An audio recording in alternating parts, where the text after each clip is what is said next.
Hello guys, welcome to my channel. So this video would be a complete guide for you in a short description or short video so that you can understand it very easily. If you are a good or intermediate level React developer, you understand all the component structure, modern JavaScript, how component structure work, how to make any component reusable, and if you know Redux or use context, then you should focus on Next.js development, because React now tells you or suggests you or recommends you to use the Next.js so that you can work with it more perfectly, because Next.js is a full stack web application framework, and it is a complete React framework for your web development, and you can work with server-side component, client-side component.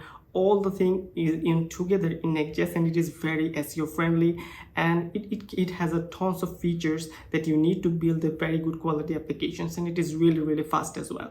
So main thing that I want to talk about in Next.js, as just understand how the file structure work, how the component structure is a little bit of different, and it has an API folder that you can make your all the endpoints. Like in the Express, I have used the request response and get the response from the request from the client, get all the queries from the client, and get all the data from the client, and send all the response after some calculations or adding some data, fetching some data, and send some response there to the client. And we can do all of these steps in Next.js in the API folder.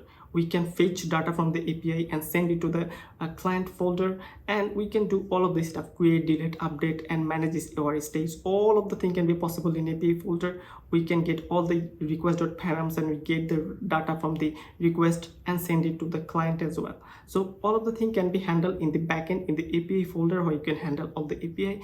And also we can do the file managing. File structure is different. You don't need to use React Router DOM. You can just do it easily within the file and folder structure. And also you have the dynamic routing setup as well, which is completely different compared to the React and React Router DOM. So here you have to learn a lot, and you need to give some time, 2 or 3 days, to understand it very properly, how everything works, and give it a proper time to understand the documentation as well, because documentation is the ultimate guide for you to know any framework. It can be Next.js, React, or Next, or any other thing. And then learn from any YouTube platform or any blogs or any articles that will really help you to grow. Okay, so these are all the things that you should know. And make sure the Next.js is coming up with the Prisma ORM, and Prisma ORM is fantastic. I'm making a video on it already, and already I have put the backend development using the Next.js and Prisma. And in the Prisma you can do a lot of really nice stuff. It is a ORM, object relational mapper, that you can use.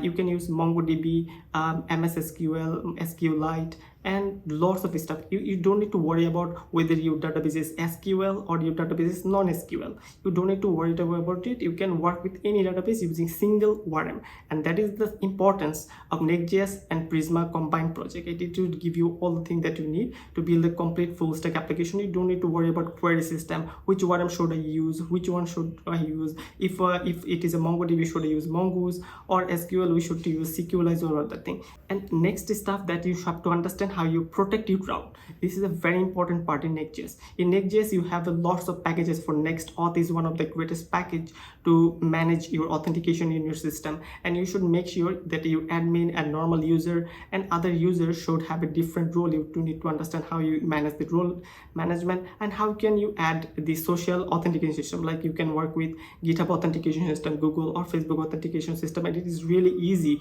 if you use Next.Auth, this package. This will really help you to understand how you can work with the authentication system. I really highly recommend it, and it is really powerful. And how you protect this route. If I'm not authenticated, or it is an admin route, I should not let normal user to access this admin route. It should be different. You should handle it differently in Next.js. And if I am not authenticated, I should not see what authentication user should see. It should be different. You should protect that route easily, especially in every application you should do it. So it is very important to learn. So next, authentication system, protect route, and understand how the session works, because using the session we're going to protect this route. Because if there is no user in the session, we should not let that user to log in. They should log in first and see their content. Okay, so authentication system, routing system, route protection system, and server-side rendering, client-side rendering, and how you work with fetching database a data fetching library like use SW, or you can use to fetch data, mutate it. You can do a lots of work with it. You should be really careful about it, how you fetch data properly in a proper manner, how you update it, delete it, and manage your state properly. So if you use SW1, you should not worry about Redux or any other stuff. It manages all the things that you should do in RTK query. Okay, so it can do all the thing that is required. So I will talk about it very deeply because Next.js is a new thing and this is a new trend. And if you're really into Next.js now, and if you want to get the full benefit of Next.js web framework that from the, and you are from the React and you should upgrade it to the Next.js, you should be really focused on this topic that I have talked about. Really important, and just focus on this and try to learn it accordingly that I showed you, and this will really help you to become a better Next.js developer. So till then, take care, bye bye, see you in the next video.